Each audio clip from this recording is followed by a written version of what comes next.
Hey, this is Sasha, and thanks for joining me here at Backstage Income. Today, I'm going to share with you some thoughts and ideas I've been thinking about as far as what email address should you use as you continue to grow and evolve your business. Now, initially, what I always thought at the beginning, of course, we always want to make email a little bit more personal. So when we start looking at email, you have this one big central email account that is you, and it is you at your company.com. So that's kind of the typical initial approach that I always thought about things. But then as you start getting more and more personal, let's say, hey, now you have people that work under you, and now you need more email accounts. So you have Joey at your company. You might have Stacy at your company. And the reality is that what I find is we don't really use email in communication within our team. We actually use Slack or a team chat communication system, and that's kind of the way we pass messages. And then we use to-do lists or task management to assign tasks. So if you're doing things in this way, you almost can negate and eliminate email. So where do you need to start thinking about expanding that email horizon? How is it that you structure those things to still go bigger and still think about growth, but also without cluttering an email inbox? So that's what I was kind of thinking about. And what we've been doing recently is let's get rid of all of these instead of all two of these people. Well, now we just have one big team inbox. So instead of both of those, it's just basically team at, or you could use hello at, and you can stay consistent. And the whole reason behind that is on one hand, if you run a personal blog and then you have other people that work for you, it's sometimes you may want to go ahead and write things from yourself, which in this case would be you at your company. And other times you may want to go ahead and say, hey, these are things that this person is taking care of because they're customer support. These are things that that person's taking care of because they are doing ticket system or live chat, or they need to reach out to clients. So in that case, what we typically use is something like you could use Help Scout. There's other tools out there, Zendesk. You could go ahead and use Teamwork Desk.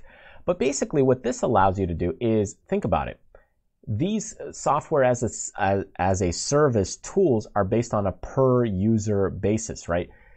It's not about buying software and installing it on your computer. It's not that you can't share it. The whole point behind the user part is you have these satisfaction ratings which tie in to the user. So if you just have two users, one is you and one is your team, well, now all of a sudden you're only paying $40 a month. Whereas if you had a 5-person team, you're paying $100 a month. So you can just go ahead and give the account an access because it's just your company is using it in that way. It's not about that every individual needs to have a user account. It's just that, hey, our user is a team. That's our team using that account. And you can do this whether it's live chat, whether it's other systems.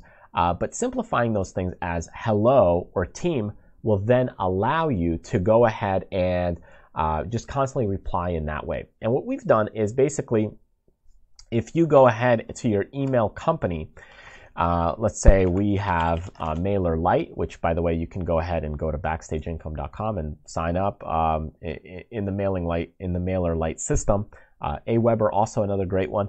But here from our MailerLite panel, when we go ahead and use the from email, so we're sending out these emails right here. Let's just say it'll be hello at my company.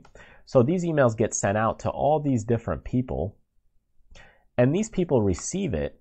And now all of a sudden, some of these people, what they do is they want to send more emails to us, which they have questions, and all they do is they hit reply.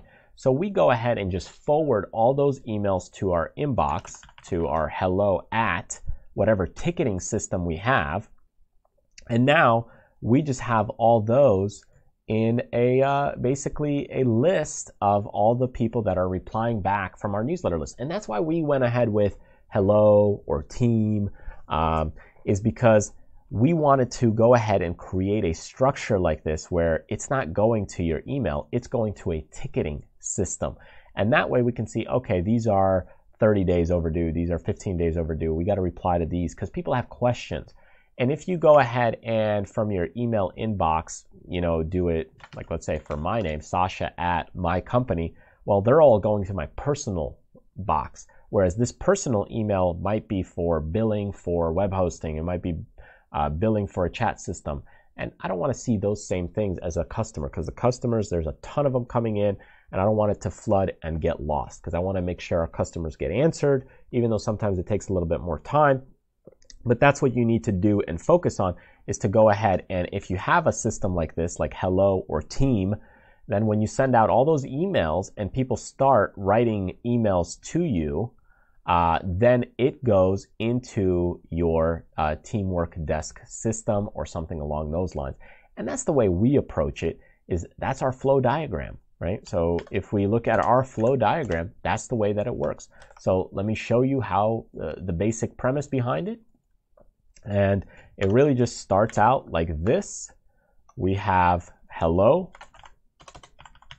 or it could be Team. Everybody now gets these emails, so it sends out thousands of them, okay? All these people now, so this is our customers, they receive those emails, and some of these customers may go ahead and send us replies or questions, and all that now goes to our help desk system, and now we can go ahead and answer all those questions. However, for my personal email, or my regular email, let's just say Sasha at, well, that's a whole separate game, and those emails are separate. They're not connected. And it makes it a lot easier. And that's why looking at your mailing lists and how you're sending emails out, in the past I was using Sasha, and then what happens is all the customers start replying here. So I have customer 1, customer 2, and then you have to share the inbox with your team. And there's a whole bunch of other things that go on in there. So this is the better approach I find to going and managing your email list and also your customers. So anytime those emails are coming in, whether it's a contact form, you send it to this email and you just set it up to forward into your help desk. From wherever they go, you're just forwarding into the help desk system. And then all of a sudden, hey, all your customer stuff is there. It's simple, and you can set up multiple inboxes in a lot of those places. So it's like this one could be customer support. It could be refunds